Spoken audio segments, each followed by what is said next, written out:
I think the first challenge was moving here. Mhm. It was a good test to see how compatible we are, but also uh, how good we are at completing our tasks or like getting, like Mhm. at the goal Yeah. and like Yeah. how are we working as a team to get to this goal, which is to legally move to your country and do all the paperwork and all the things we need to do. So it felt like we felt kind of invincible after that, I think.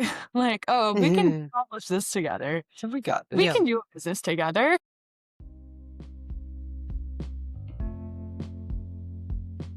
Hi, everyone, and welcome back to Arrivals. Today I'm joined by Kristen Hayford and Michael Rodders. Kristen is originally from California, Michael is from the Netherlands, and together they live now in The Hague. They made the decision to leave the US during the pandemic and build a new life in the Netherlands. In this episode, we talk about how they met, navigating a bicultural relationship and marriage eventually, changing careers, and starting a business together. They run The Other West Coast, a studio that helps organizations and storytellers grow their audiences through marketing, communications, and podcast strategy. Alongside this business, Michael is also a carpenter and specializes in restoration of historical buildings. We also discussed Kristen's podcast, Bev and Bob, a deeply personal story which began with a surprising discovery that connected her grandfather, a World War II pilot, to a bombing in the Netherlands. Here's my conversation with Kristen and Michael. Kristen and Michael, I'm very excited to talk to you both and appreciate the time. You're the second couple that I interview, and it's exciting. Thank you for having us. Yeah, Thanks for having us. appreciate it. For people that don't know you, I would love if each of you just introduce yourselves personally, professionally, however you want to do it. I'll start. My name is Kristen. I am American, living in The Hague, Netherlands, and born and raised in California in LA County. So I started a company with my husband that we called The Other West Coast because we are technically on the other West Coast of Europe, I guess. My background, I've kind of woven my career through DC and working in government and politics, in the news industry as well, and then podcasts. And so, yeah, I have supported the marketing of a lot of like 20 plus podcasts in my career, and most recently launched my own production, Beb and Bob Collateral Damage, which kind of goes more into some history and documentary storytelling. Michael. I am a Dutch citizen, Dutch national, who spent 7 years in the States where I met Kristen. And I met Kristen because I was allowed a short trip by my employer to the States. That turned out to be a lot longer, obviously, because I stayed for 7 years. I was a made to measure suiting specialist in my time there, which is something completely different from what I'm doing now. I don't know there's probably a saying for that. Yeah. But now work as a student in restorative carpentry, and I get to work on our government building, which is 800 years old in total. Um, Most of the buildings are newer, but it's still a very old building and has a very rich architectural history that I really want to sink my eyes into because we have a beautiful archive in the city. Anyway, I digress. But yes, I turned carpenter um, after 2 years of burnout. When we moved back to the Netherlands, I switched to that career. I'm curious if you wanted to be a carpenter for a while, or is it more something that you discovered when you returned home? It was I think chance I allowed myself when I came home. I am a person who I can name a career and I think I can do it. I have many interests and clothing was one of them, is still one of them. I enjoy personal style, always do that, just different from fashion. Uh, Mhm. but now being able to, I did want to do this as a kid, but I was steered into a different direction. And yeah, when I came back, I saw the opportunity and I took it. Yeah, it's a great relief. It's wonderful to be able to do this now. Hmm. The job is great. I learn every day. It's just a different environment as well. But yeah, it's wonderful to do something meaningful as well. Yeah. I, I'm curious of this building that you're working on, but you can send me more information about it. Maybe we Yes, can share definitely, the location. definitely. Yep. I'll send you some info. Cool. Um, I want to talk a little bit about how you met and where you met, which we know was in the US, but for context, where were you both in your life? Michael, how long were you in the US at this point when you met Kristen? So we met in 2015. Crystal and I have been, well, this year it'll be 11 years, and I had been in the States for less than a year. If I remember correctly, I moved in September or October, and we Hmm. met in July of the next year. Yeah, through Tinder. I know. Michael was my last Tinder match, and I was his first. Yeah. Uh, Uh, and it was yeah. yeah, yeah. I think, yeah, I had been living in DC already for a couple years, and I don't think we would have actually overlapped or met in public or just an event or anything, just because he was more on the menswear side and I was, I don't know, pounding pavement, on the hill or in the newsroom, yeah. Yeah. Mhm. And Yeah. so the algorithm connected us, which I'm grateful for. And The Queen of Dragons connects us to. um, we were both Game of Thrones fans back Oh, then. really? Mhm. Oh, Lots I to talk about on our now I first get date. it. Yes. Kristen, have you ever had a relationship with someone that is not American before? I've had, let's see, nothing very serious. I think, yeah, meeting Michael and being in a relationship with him was really new because, yeah, he had a different approach to dating than the American men I had been dating before. Mm. So that was refreshing, and What do you mean? What approach yeah, to just like dating? taking care and planning a date or a time for us to go out and meet and putting a lot more intention behind the time we spent together and time with me. And it didn't feel like I had to chase him down to hang out. So it was Sad a, you never had those experiences yeah, I at don't dating. know. Dating it again, you were my last match thank goodness because yeah, it was rough. Yeah. It was rough. Yes. It was a rough Mm. dating Eh, scene for me. yes, it's very rough, I think, for most people. I think for most people, Um, yeah. yeah, for the with the apps. And Michael, for you was the first American person that you dated. Kristen was. Yes. Mm. Yeah. Mhm. That's I actually was in a relationship when I moved to the States.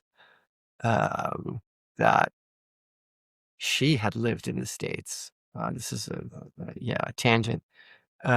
Anyway, but I was still in a relationship and that didn't work out. But shortly thereafter, a colleague grabbed my phone and she's like, all right, I'm going to download Tinder for you. So she Mm. did. And she built Yeah. me a profile and I just let her. I was just like, just go ahead then. Yeah. Mhm. Yeah, I swiped right. Can we work again? It's been a long time. Yeah. Yes. And in terms of your own cultures, what has been like the best thing of being bicultural in a bicultural relationship, and also the hardest thing for you both? Well, one thing that really surprised me, and then I think also speaks to, yeah, it's a broader theme, I guess, is how much we grew up with the same media. Like Michael knew he would reference the same music that we were listening to when we were teenagers or TV shows. So there was a lot of cultural reference in the media diet that Mm. we had. But yeah, the other parts for me were just brand new, kind of getting to know his like where he grew up and yeah, kind of what his life was like as a kid was just so different, but also not so different, like, that's was always, I think, really interesting is Michael's probably the most American Dutch person I've ever met. Yeah. And Why? so What do you mean? he yeah. There was a time when a former colleague actually commented on my knowledge of, like, American colloquialisms. No. He's like, "You know more than I do." It's like, "How is this?" I don't know. Mhm. I consume and past have I mean, it's Oh, there. It is the Netherlands and the US are not that far apart. They're really still very much connected, and yeah. how they consume media as well. So we consume a lot of American media that way. So it's weird, it's kind of like it feels very much familiar, yet it's just, like, a different slice. Yeah. Just just a little Yeah. differently. Instead of, like, Mhm. whole grain bread, you get brown bread. Like, that's the Yeah. difference. Yeah. And one nice Um, thing about Americans, though, you at least, like, use more seasoning on Oh, anything, and we just eat cheese. food. yeah. Um, I didn't know that about the Netherlands. And yeah, it's interesting how the American media, well, I'm from Mexico, so we're neighbors, and it's in my mind is more natural that we consume a lot of that, but I didn't know that about the Netherlands. Interesting. The Netherlands has a albeit short, but very influential history in how America was kinda set up, like, how it Hmm. started. Um, I mean, we did start New York. We started colonizing America very early, and I think, Right. plenty of that kinda stuck, Mm. and it still is there, so these 2 countries are still kinda interconnected, but and that's a longer story, but politically, they still are. They're very much on the same side and have the same Yep. interests. So that plays a big part too because media. And they don't dub their media too, so if they're watching American television, it's gonna be in English with Dutch subtitles, so that Mm. Michael credits his Mm. proficiency in English from watching what was it? Oh, yeah, I Bold was and the Beautiful with your mom? so at age 4, I started to Um, just sit in front of the TV and watch The Bold and the Beautiful and Yeah, As the World Turns as because my mom was watching it, and I yeah. just heard it, I read the subtitles, yeah. and I started speaking English. Mm. Uh, and Yeah. yeah, that's fast forward to 2015-ish, and a colleague is like, "You're more American than I am." Yeah. Um, so when you arrived in the US, your English was Yeah, good, people did right? not Was guess that I was foreign. No. oh My wow.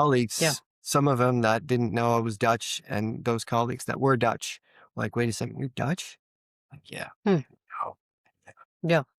I would I Even would the I would accent and everything. I would Yeah. scare Dutch people, not scare, but they wouldn't really realize that I was Dutch if I was helping them Hmm. in the store, because Yeah. California has a lot of Dutch residents, and Really? Hmm. I get why, because it's like, we have 95% rain here, and they have 95% sun. Right. So it's a very easy choice.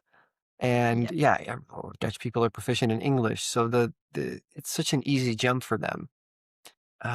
And there were couples and just people in general, like, I could hear their Dutch accent, and I I can't. I've tried. I am not able to do the typical Dutch accent. Um, with the other info I'll send you on where I work, I'll send a clip with the Dutch accent. Okay. Cool. You'll probably Yeah. recognize it. You've probably heard it. But yeah, I would sometimes then see another Dutch customer who didn't know that I was Dutch, and then they start speaking Dutch to me, and I would speak Dutch to them, and the other people would just be like, How did you Yeah. switch so fluently? Again, Oh, there's well. really no timing there. I'll be able to speak Dutch so snel als ik wil, Yeah. Hmm. and that it's back to English. Well, And that's yeah. also been my experience in the Netherlands with speaking English.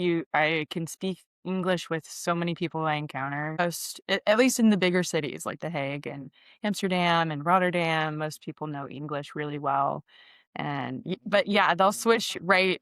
Like they'll be yeah, like Michael just said, like they'll be speaking Mm, Dutch, and I'm like, huh? And then they'll switch right yeah. to English for me. They already know. Which is Yeah. it is a big flaw because they'll continue English while you're just trying to learn Dutch too, right? That It's maybe happens. slowed Yeah.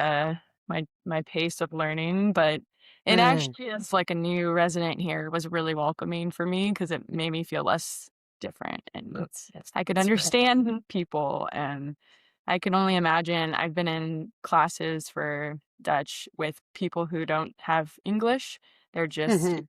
their main language, their mother tongue, and then learning Dutch. And it's like, wow, like, how do you, yeah, that would be so hard, I think, to be able to get by Hmm. till the Yeah. Dutch come along. But I'll bet that their Dutch gets quick. That they get Yeah. pretty good pretty quick. Yeah.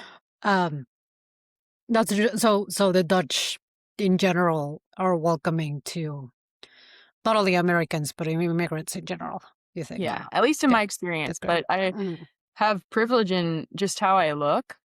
mm, People think I'm Dutch or they'll mistake me for being Dutch. But yeah, with there's um, many people who come from more the Middle East and North Africa, and I think there's way more prejudice, and their experience is different than mine. yeah. Yeah, This is, yeah, that's big. going back to the US, when you first moved, Michael, did you see yourself staying long term, or because the opportunity with your job came, you were like, I'll see how this goes and I'll see how I feel and if I'll stay. Yeah, But mm, that turned pretty quickly into a yeah, I got this. mhm, I didn't really, yeah, I had family and still have family here. However, I thought I could just visit. yeah, I'm here now, which was a very long time. Stay and see where it took me, and it took me to a lot of places, which was really cool. Yeah, even though I worked a little too much. did you imagine staying like longer when you were there, To or be honest, I yeah, could have stayed for the rest of my life, but mm, certain things just changed that situation, so we adapted and we moved here. yeah. And Kristen, did you see yourself immigrating at some point I did. before even meeting Michael? Mm, Yeah, even before I met Michael, I always had this desire to live abroad and live in another country for at least some period of my life. I always imagined my my ride would be through work, and finding a job abroad. Takes me abroad. I didn't really think marriage would be that avenue for me, but it turned out that way. And in a way, it is like, yeah, you really can build for yourself and build, yeah, how you have a little bit more freedom in that first foundational, like, building process because 'cause you're really trying to, yeah, make it for yourself rather than adapting to an employer's needs. right. You've been in a relationship for a while and starting to talk about the decision of moving um, to The Hague, and this happened during COVID, Yeah. correct? Yeah. Mm, Yeah. In fact, we started doing walks every day or every evening, just to try and keep, yeah, calm, Favorite. but it really to this beautiful ritual for us. And even just as a couple to spend that time, I think it was in those walks we started talking about it and just like, well, what would that be like? What would life be like if we moved to your country? And slowly, after a year of kind of talking, we really talked about it. After talking about it for a year, that's when we're like, okay, are we going to do it or not? mhm. And we decided to do it. And then we started building. And that, yeah, that took, I think we made our official decision in March 2021 to be here by December 2021. We gave ourselves some runway. Yeah. Not much, but yeah, That's how we do things. we also were planning our wedding at the same time. So we did get married in September of 2021 officially, with the ceremony, and In then LA? hmm Mhm. yeah, and then a couple months later, we got on a one way plane flight, I guess, or yeah, one-way trip Yeah. One-way trip. to Amsterdam, and you definitely hit that moment of, oh, there's no turning back now, and I think that was Mhm. us. A couple moments we had that, but like really when we were on the flight, and we had two cats with us, As soon as that Mm. thing just started and when moving. we were up in the air, I was just like, wow, we're really doing Yeah. it. Yep. Yes. Yeah, especially during COVID when people Yeah, no, it yeah. it was We felt the need. we felt the need, and it just yeah, the timing felt correct, and Mhm. we just really followed mostly our instinct and Mhm. our gut feeling. We Yeah. were concerned leading up to this about Michael's. I mean, we're on the path for his like green card or looking into that way for him to stay beyond his work visa. But we knew that process was really slow and expensive, and yeah, we kind of it really was predicated on that, the process. And we knew that the process in the Netherlands was a little bit more lax or a little bit more easier to navigate, not so expensive. So if and when we do go back to the States, we will pick up that process again with the green card. But I think that will be when we stay and we won't like Right. leave again. So Yeah. Mm. yeah. Yeah. Mm. And for you, Michael, the idea of returning home was exciting. But I'm asking because there's always when you leave, you see it in a way, but when you come back, there's a lot of things about you that have changed, or American things that you adopted, or you're just not the same person in a lot of ways, probably. Uh, Uh, yeah, good question.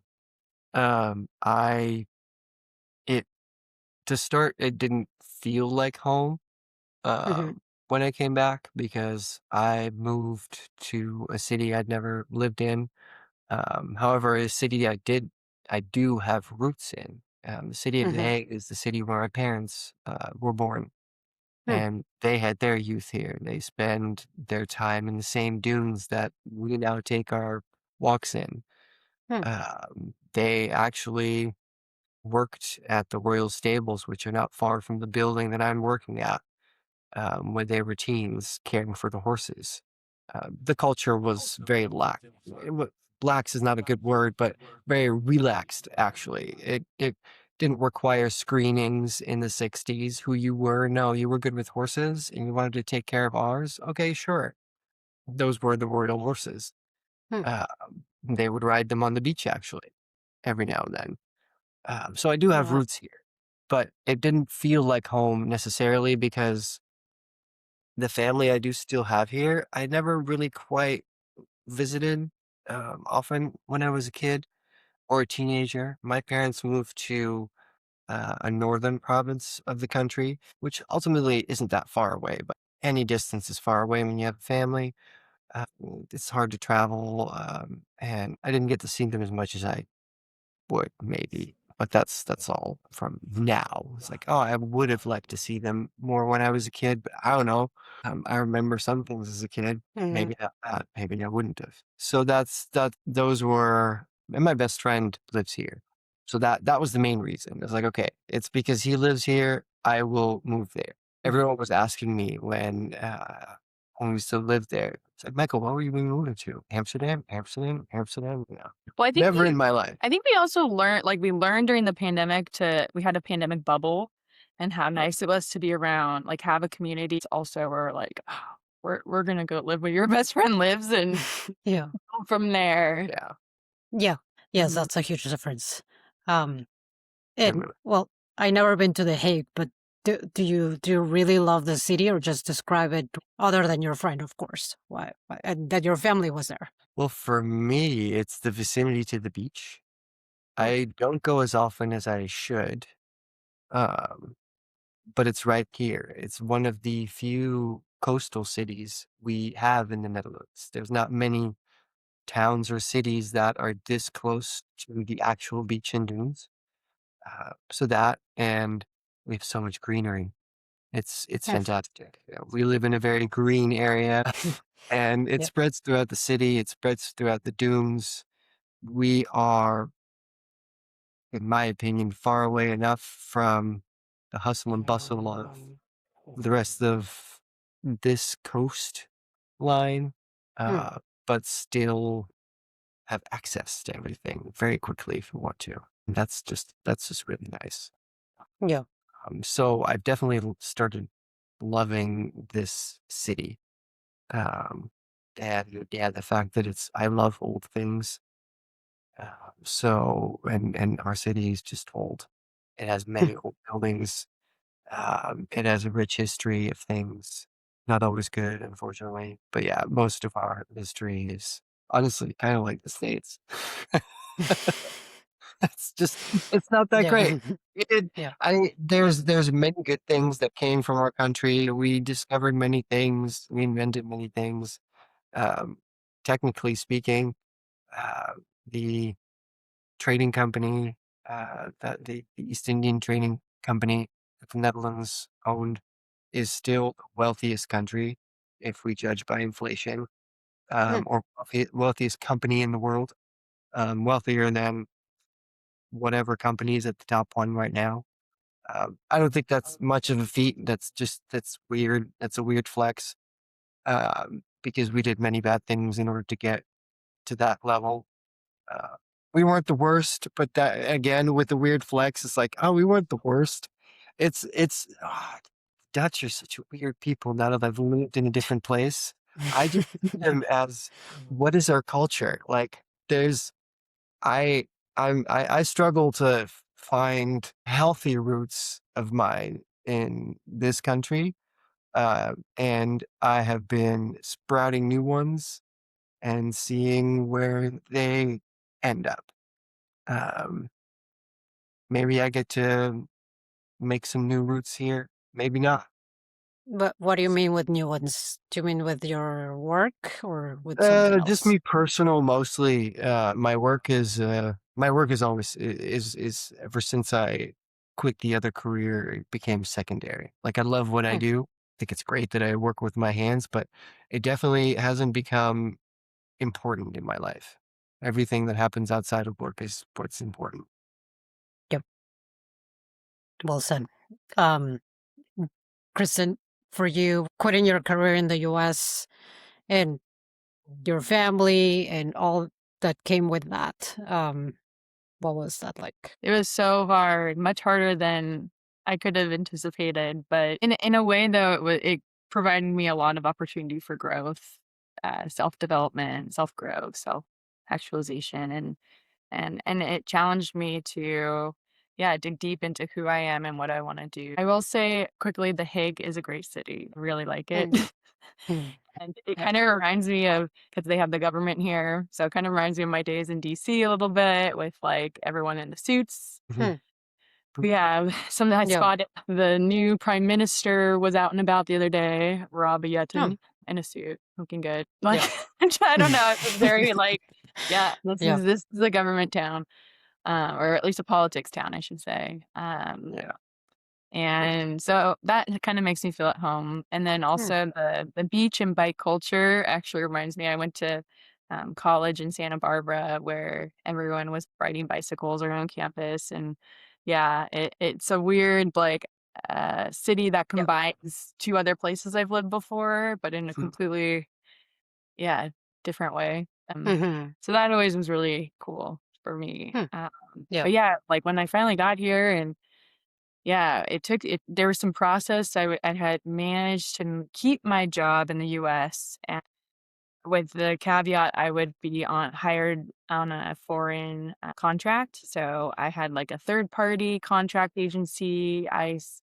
was hired by, and then through them, I was able to get my job back for at least a year and a half, which was great because again, that Mm, was kind of a yeah. good transition for me with, like I definitely was a workaholic and, like, my work was so much of my identity, so having that to continue with me or keep with me was really precious. But I always knew that, like, it was not gonna be a permanent thing. So those are the questions where you're like, "Okay, well, what's gonna be next? How am I Mhm. going to build?" And yeah, I had the idea of starting my own company, and here it's a different process as well than in the States. I found it pretty surprising. A lot of people are independent contractors here, or you just kind of can enroll yourself through the Chamber of Commerce as a was it sunset payer? Yeah. Yep. Yeah. Zelfstandig zonder personeel. So you're independent without staff. Independent, like yeah, freelancer. Yeah. Got it. And I find Mm. Oh, yeah, that's the a word. lot of people are freelancers or like you'll meet people who have a full-time job, but they still have their freelancing company. So they can take on other projects if they want. And I thought that was so cool because I Yeah. think in the US, or at least my experience was always the really full-time job and trying to bring on other would just be so hard and Yeah. it was Mhm. daunting with all the upstart costs and that sort of thing. So I started off with that freelance status, and then a couple of things differently. So then we created together an LLC. So then Mm. we have the holding company structure and the smaller companies, so that yeah, we can really grow and build something here. I feel. Uh, it probably was just on my path, and I did this challenge of living here, or I think the first challenge was moving here. Mhm. It was a good test to see how compatible we are, but also uh, how good we are at completing our tasks or, like, getting like, we Mhm. had the goal, Yeah. and, like, Yeah. how are we working as a team to get to this goal, which is to legally move to your country and, do all the paperwork and all the things we need to do, so it felt like we felt kind of invincible after that, I think. Like, "Oh, we can Mhm. accomplish this together. So we got We Yeah. this. can do a business together." Yeah. Yeah.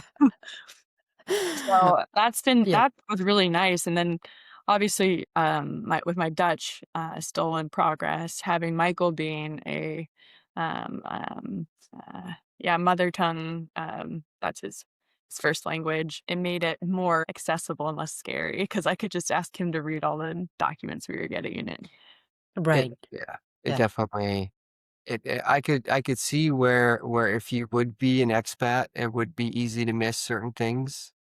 When Huh. you would start a new Yeah. company, when you would start a company in this country, because it is easy, it is accessible to anyone who can just stay. 75 euros. Yeah, Oh, 25 years, mm. that's nothing. That's that's pretty Uh, good. Yeah. and then you can just do your business. Obviously, there's other costs. It's not that cheap, but uh, it's there for anyone. It's there to Mm. do, there to Yeah. grow. But if you speak anything other than Dutch, I felt like the notary could, like, pinch you on certain things. That's Yeah. where I was able to kind of push back for her, knowing that it would be in our benefit. And I also credit Michael because I think when he was Mm. in his menswear career, he worked with a lot of men in suits and was in DC working with men in suits. And I'm like, yeah, he can like read these, Yeah. he's got a good this is where Mm. yeah, it's a Yeah. nice yeah, nice quality that Michael brings where he's more accustomed to kind of Yeah. And more attention to detail to yeah, paperwork and the that Dutch, of course. Yes. that Yep. especially. Mm. Yeah. Dutch. And the Dutch. It's that's just Yeah. there's many movie references about the Dutch that, Mm. just speak of it exactly how you just said it, and they're Yeah. just so typical, it makes sense, and Yep. that's what we've encountered too. I never saw it before I moved, and Mm. now that I've moved back, wait, everyone else is right. uh, that's interesting. And the Dutch for you, Kristen? I mean, of course, other than living there, are you taking classes or what's the Yeah, learning process like? it's well, so even just it starts with their whole integration process too as Hmm. a resident. So there's a legal component to it where I am required to be at a like a B1 level of Dutch, which is like I think 5,000 words, speaking, reading, listening. You get tested on those 4 core. I'm still in the process of passing, Hmm. extension. I think, it took me a little longer. Certain reasons, like working from home and not, like, being around Dutch people all the time, but what's been helpful for me are taking classes on the side, and there are, the library here actually has a free program where you can go and speak with a volunteer and like a Hmm. group of other foreigners who are also learning. So you're with kind of it's like a nice safe space of other foreigners also trying to stumble over their Dutch words. Yeah. And that helps a lot. That's been really Yeah. nice. They really stress and they try and make it as easy as possible for people like me to get to know language and feel comfortable using it. And it really is part of their culture. So there's like really a strong cultural aspect of knowing it and speaking it and understanding it. So that, yeah, you feel more integrated and you fit in better. You just fit in. Yeah. Yeah. Um, Even though everyone speaks English, like you still Yeah. want to learn. Yeah. They're fun. I went to one with her. Oh. It's a Dutch cafe, and I just went with the groups as well. But the way they go about it, it's a very playful way. It stimulates just also wanting to keep on learning because Hmm. it's not an easy language. It really isn't Yeah. glamorous. It doesn't sound that great. These things help. I'm sure, and it's hard enough to learn a new language, and the fact that it's not fun, there should be more of that in the US. Definitely. Yeah. Yeah. Um, It really, I mean, yeah, this experience has made me also look at our immigration system in the US and just, yeah, how different it is and how much is expected of immigrants and new arrivals to the US. mhm. But yeah, it just, because the attitude here is like, let's help you so then ultimately everyone succeeds. And maybe Right. that's the socialist mindset of the Netherlands and this like, yeah, culture of the Dutch. You don't need to do no not so much on the excess of things. Mhm. Like everyone should have what they need and it's a better Yeah. Yes. yeah, Absolutely. yeah. Which is becoming, of course, right now harder and harder Wow. here, but yeah, it's I just think how it there is. it's yeah, it's one of those things where even if in my work I can somehow build a bridge between like these systems or I've been really fortunate again, it's a small country, it's a small city. US is so massive, so the scale is just so different. But at least on the smaller scale, I've been in a couple pilot programs for the integration process, giving I've been able to give feedback on my experience. Oh wow. They're curious how yeah, like, they Hmm. wanna know, and they want feedback, and even, like, it's just wow, like, it's really impressive to me and very different from the US.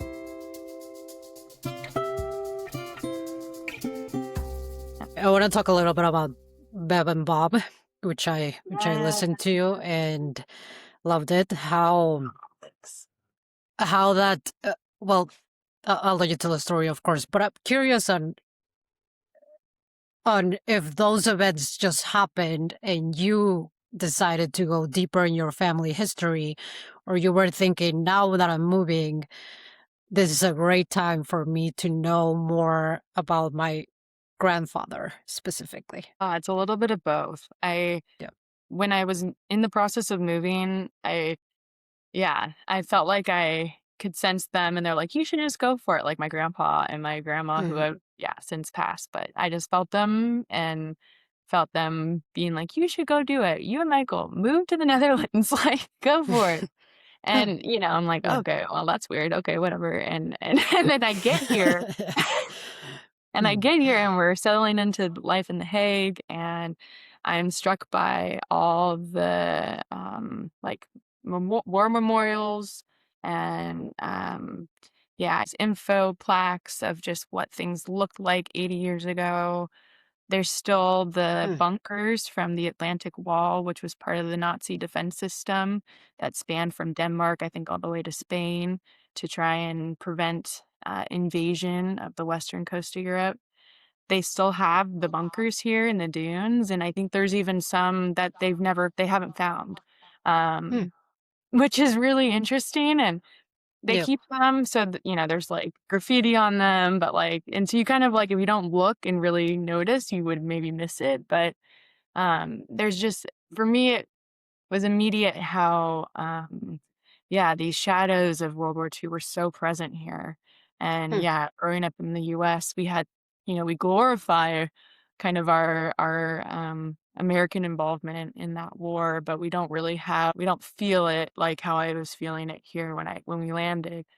And so I had just been curious for a couple years. I would, looking for tours and going on different museums. And yeah, I came across this tour in Rotterdam, and I had assumed it was about a forgotten or this bombing so Rotterdam was a big port city and was heavily bombed during the war because it was a key strategic point for the Nazis. So it was Mhm. the Allies, it was friendly fire that was actually bombing the city, and it just never clicked. Mhm. And so, yeah, Michael and I go on this Yeah. tour, and we knew the lead, Lisa. So I knew it was about her grandmother and there's experience kind of fleeing this Allied bombing that was a mistake. They weren't going for the civilian neighborhood. Mhm. They didn't have they didn't have the GPS technology we do now. So the math was a little off, and they had accidentally bombed her grandmother's neighborhood. So the bike tour is really interactive. You follow her on your bike and kind of retrace her route. And at the end of the tour, I still hadn't comprehended, or, I hadn't clicked that this was the Allies that had done that. So anyway, I'm like very American. I'm like, oh, Lisa, like, I want to show you a piece of my history. My grandfather was a pilot and he flew with the 8th Air Force, and here's his photo. And I like had a photo printed out, and then we were kind of had this like awkward moment where we all clicked, and it clicked for me, and like my heart sank into my stomach. And it like the question immediately was, oh no, like if this bombing was accidental from the Allies, like I didn't know much about his deployment, so I didn't know really his timelines. Mhm. Yep. There was a 50-50 chance that he was part of that mission that day. And it was really, yeah, it was like a hard reality pill to swallow of just someone in my family could have caused so much unintentional damage to this new country I was living in. Yeah. And I think, yeah, because of my background in podcasting and podcast marketing and just being close to the medium, I immediately was like, oh, Lisa, this would make a great podcast. Yeah. Figure this out. And it did. I kind of, Yeah. yeah, Yeah. that was like an idea we immediately started playing around with. Yeah. Um, and yeah, in all seriousness, I still either way wanted to know the outcome and how his involvement was. So even if we didn't move forward with the production, like I still wanted to know. And yeah, I think there's this weird thing also that I didn't expect happening moving here. Suddenly, this is history from that I don't think about that often. But then being here and Mhm. being confronted with all the kind of war memorials and just these echoes of this time period, yeah, it made me think about my family and like who I come from, and even like farther, like not even just my grandfather. I was thinking about my heritage is European. Like I know my family, I have history where, yeah, we were colonizers of America too early on. And yeah, we left, I think on my dad's side, like they came over on a boat in the 1600s and have just been in the US ever since. So it took a lot, it was a lot of kind of recalibrating like my heritage and like where I come from, and Yeah. coming back to Europe in a weird way, like 8 generations later. Uh, Right. yeah, trying to find that identity and like putting it back together. This was kind of a great opportunity for me to start building. Yeah. But what was your family's reaction to your to that story in general? I think they were I think they were just like, "Oh, Kristen, like, really? Do you really need Yeah. to go and do this? Do you really need to, like, go and figure this out? Like, can't we just let it rest? Yeah. If you really care about history, like, maybe you could become a teacher." I don't know. There's just kind of all these things they were throwing my way that Yeah. I'm, "It's gotta be a podcast, like, it's gonna be so good." Like, and Yeah. so Uh, it was there were definitely some uncomfortable conversations I was having with some family members. Not everyone. Some people thought it was great, of course, yeah. But it is mhm. sensitive, and yeah, we know my grandfather didn't speak much about that time, so even they didn't know. There's a lot of things I was Hmm. discovering that they didn't know about, Yeah. and I think also it was good for me to do it just because I am so far removed, like, being a second generation. He wasn't my father, so there's not this, like, closer connection. I'm a little even though we did spend time like, I knew him well growing up, or I was always around, yeah, I just didn't know really what he was doing or what his days were like. So, um, yeah, it was a great process and exercise of really building empathy for him and the other guys he served with. And luckily, also, this group they have these historical associations, kind of derived from family members like me.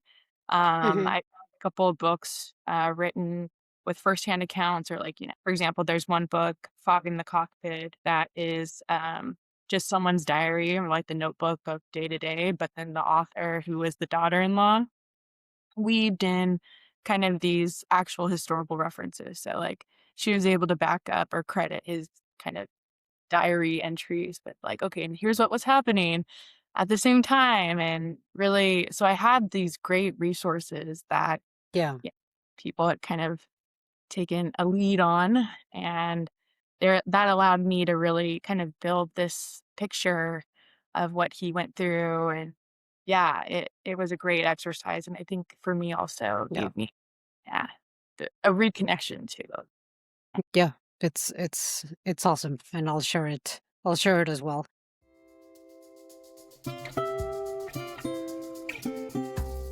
I want to switch a little bit to your company and how you're both working together. Um, I know you said that the idea you had in your head even when you lived in the US. But how did it start shaping once you were there, and how you were gonna work together as well? Because that's yeah, I imagine it's not an easy thing to do, but you have been acting as a team, obviously, doing this huge change, which is moving to The Hague. I think the company also was kind of a form of how I would do something if I could do it my way. And I think Yeah. I've always had Mhm. jobs where I'm always doing things, yeah, to whatever my supervisor needed or the company needed or the CEO, like kind of always tailoring my vision or what I thought would really help for work. And again, in marketing, I'm very experienced in marketing and PR.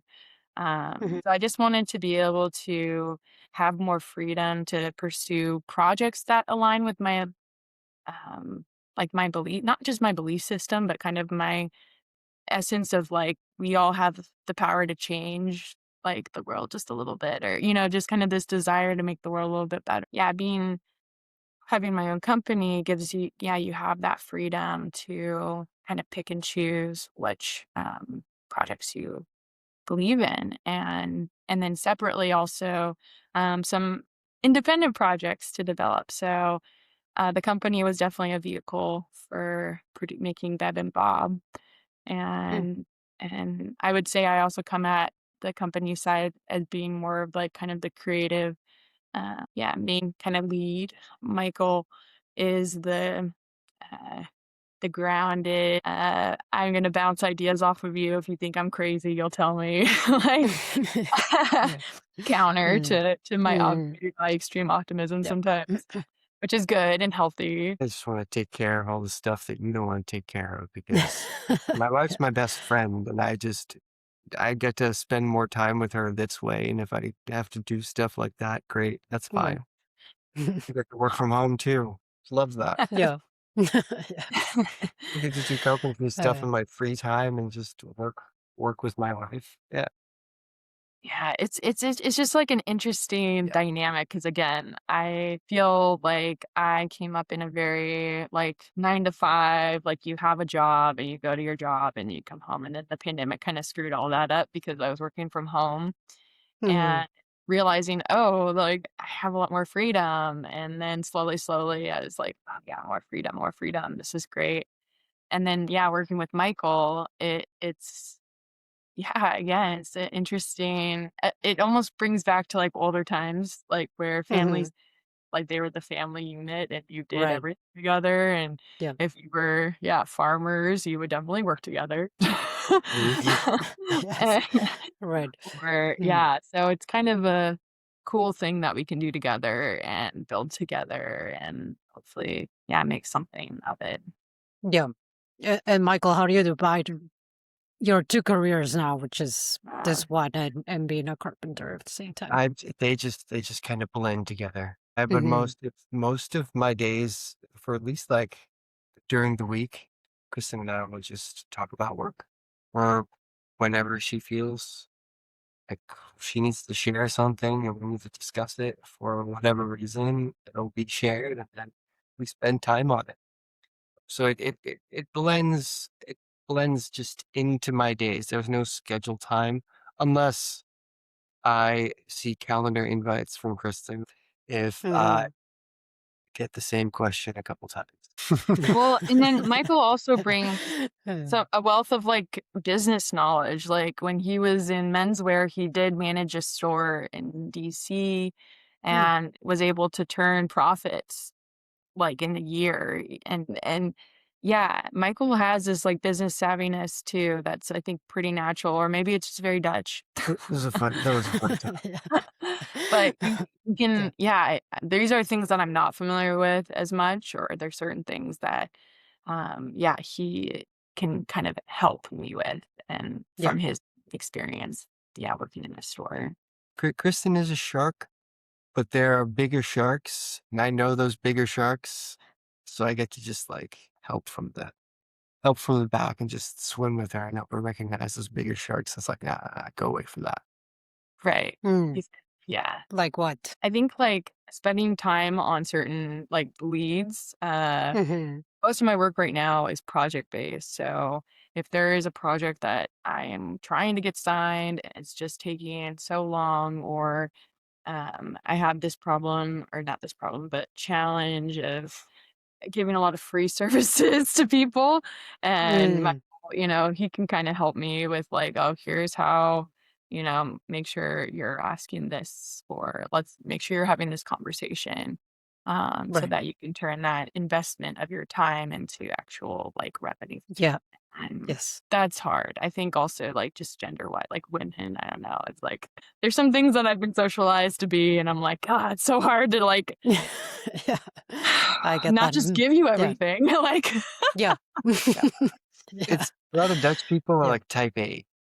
yeah, that's Mm. true. I I'm Really? I'm Mm. trying to Uh, wrestle myself away from that because I always thought I had to be that way, but I don't. But the most Dutch people are type A. The owner of the company I used to work for, definitely type A. And so his business was ran that way as well. Well, Mm. you pick up a couple things. Yeah. Mm. And that's the stuff that I took a little bit of interest for as well, because even though people would use stuff like that for advancement, I used it for interest because mhm, I was interested in how the business was ran from top to bottom. And thankfully, the hierarchy within did allow for that. Like I could email anyone and get an answer on a question I would have. Thankfully, I hope they still function that way because it was great. It helped me a lot, and that's the knowledge that I now get to bring. That was my business. Mm. I think Mm. that store ran like around 7.5 million. but it went from 2 million in like 2 years, 2.5 years, something like that. Don't quote me on the exact numbers, but it was a significant jump. And yeah, that was through enabling and making everyone part of that shift, part of that Mm, move. Yeah, that's a lot. That took a lot out of us. I yeah. remember all nights. I remember not sleeping for 36 hours because things needed to be done for the next season. Crazy fashion stories that you see on TV, they happen in stores too. It just Yeah. happened. And Yes. it Mm, wasn't always great, but yeah, the team helped that. And yeah, getting to know the business, being able to learn the business from the business side, but not from the mhm. side. Yeah, again, it really helped here. I love the back of the house. That's my spot now. Very Oh, important role as well. But yeah, what type of projects do you like to take, and what type of people also approach to you? I love projects that are rooted in kind of human rights or yeah, projects that are based storytelling based that are developed that need audiences that I can develop, um, or mission aligned partnerships where the storytelling partner can have sponsorship and the partner can kind of ride that storytelling to share their message.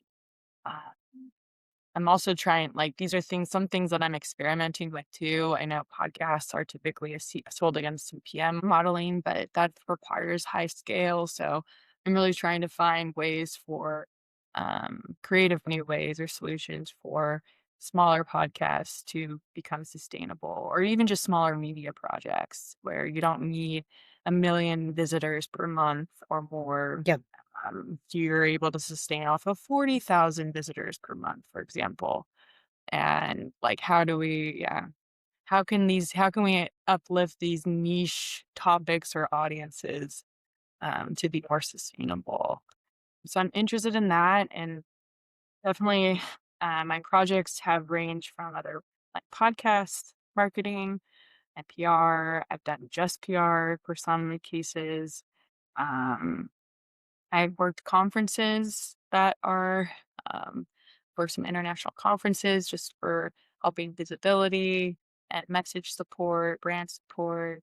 Mm, Essentially, I guess like the through line is how can I take, yeah, a good intentioned idea or story and get it to possible, or at yeah. least like, yeah, in the intended audience. Very, very needed. And for I'm my so, own podcast, I want to I know know. more. What is your dream with the company? What do you see it like in a year, for example? I think still doing project-based work, Hmm. but we're developing one of the independent things that we've been developing now for a couple years is a podcast tool that Mm, we're gonna call Superfeed, and it's like trying to solve for podcast distribution and discovery problems, blending different RSS feeds into one super feeds. Essentially, I could take an episode of Arrivals and mesh it with Ebb and Bob and maybe a couple other podcasts, but it's all in one feed as opposed to here's you gotta listen to this feed and then that feed and then follow all these feeds and you get lost in it. So really hoping to see that go live this year or yeah. yeah, Mm, get out there and get people using it.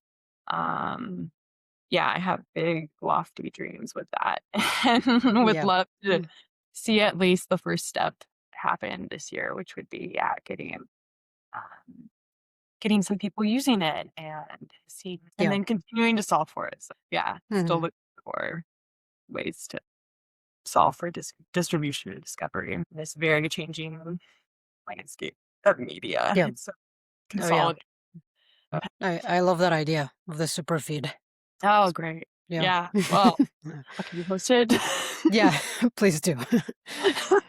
With being a carpenter, Michael, do you have Yeah. any other dreams? well, that question was asked. So I work for a company that specializes in restoration. Um, and that like, that interests me a lot, but it's the whole of wood. It's Hmm. an ancient material, it's an ancient creature almost. It's not a creature, you know this, but it's been around for so long, it has history, it has connections to this planet, and I would like to get to know it in all the ways it is possible. But working with the material is Yeah. just it's lovely, it's elegant, it's timeless, uh, and the way you have to work it, if you do it by hand, is just very elegant, and there's a beauty to that, which I like. Hmm. But for the most part, I would just like to be the best carpenter I can become. Like for everything in my life, I know that there's going to be a limit. Uh, so we'll see what that limit is, and we'll go from there. It's uh, it's going to be a lifelong journey. Yeah. Love that. I want to finalize with one question. You mentioned a little bit if you both come back to the US, this would have to happen. But do you see yourself going back to the US or staying where you are, or maybe immigrating somewhere else? For for me, that's easy. I would go back. Why?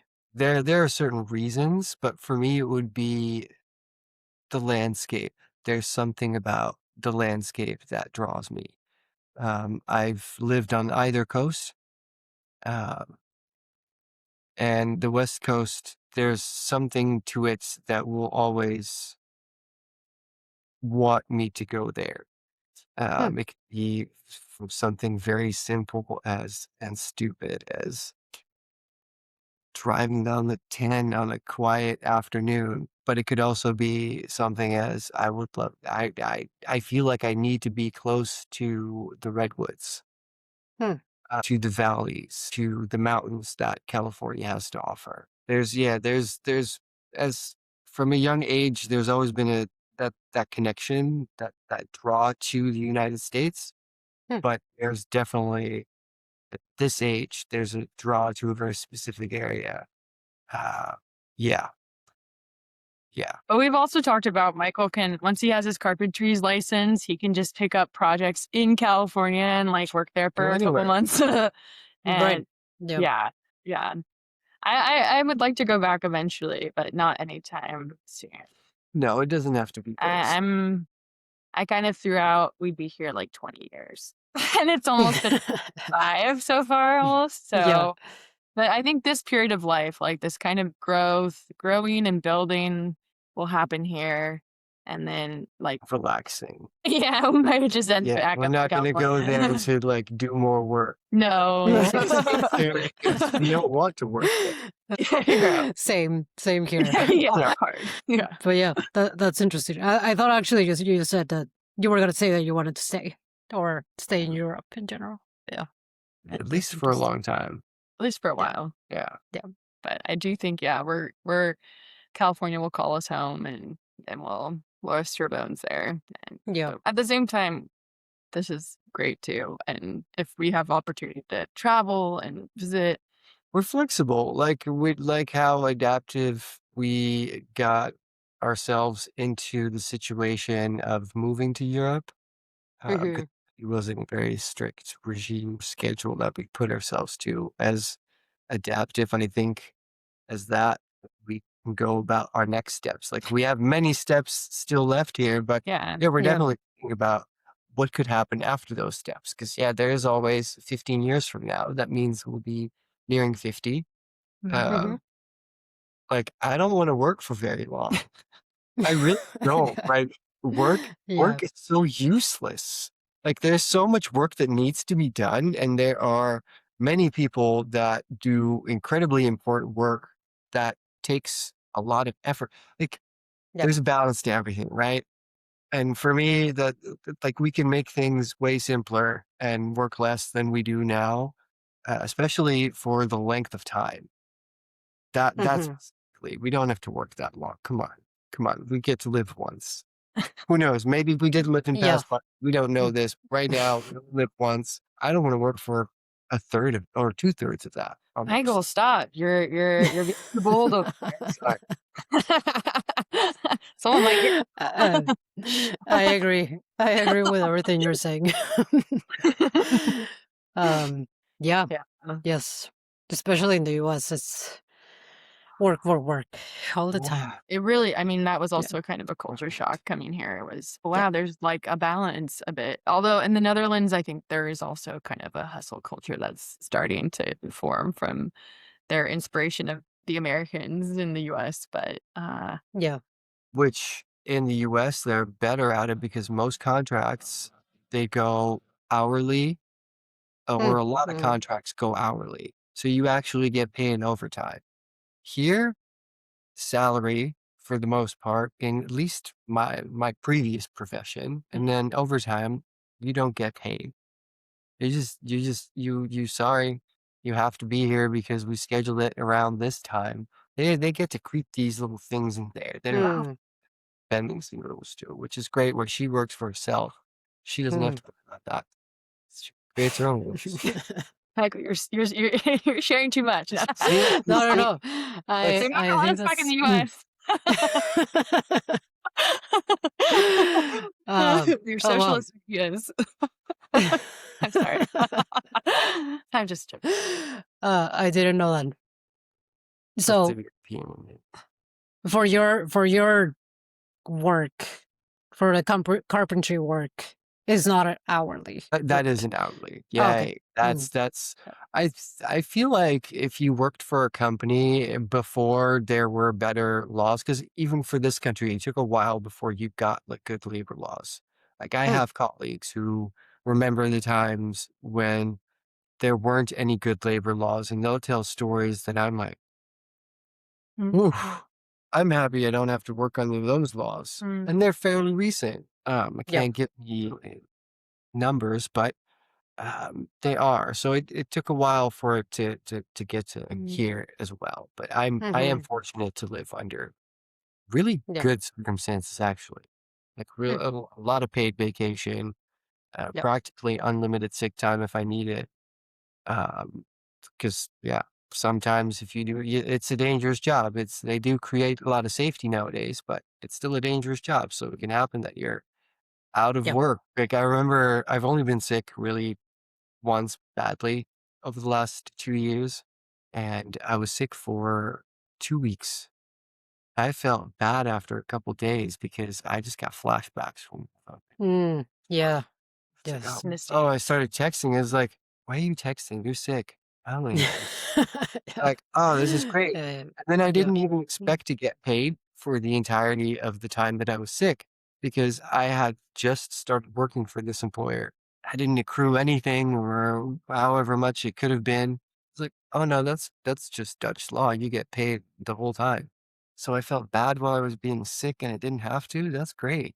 But now, yeah, if I do get sick another time, I gets that's the yeah, the benefits are amazing. that's great to hear.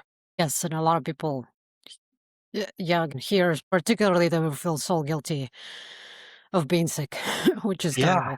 Yeah, Um, I worked through flus and like the what do you call sinus infections where bending over more than like 2 mm, inches, I would get stinging headaches. Like, I can't afford to be sick at right. work. You don't have to here. Yeah.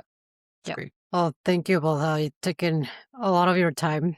If someone wants to reach out to you or work with you, what is the best way? You can find us on our website, otherwestcoast.nl, and you can give us an email. You can also find us on LinkedIn or Instagram, but yeah, find us on our website and um, that would be, I'm sure. uh, thank you both. This was great, and I really Thank you. enjoyed it. This was I great. hope you too. Yeah, Yeah, thank you so it's a fun Yeah, much. interview. Really appreciate it. We had of fun. Yeah. course.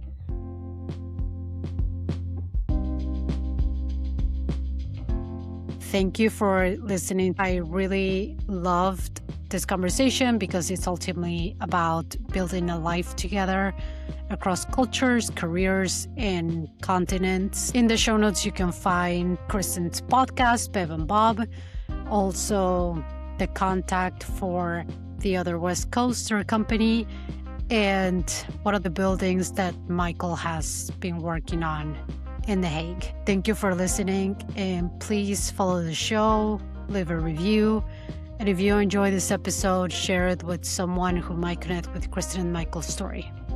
Until next time.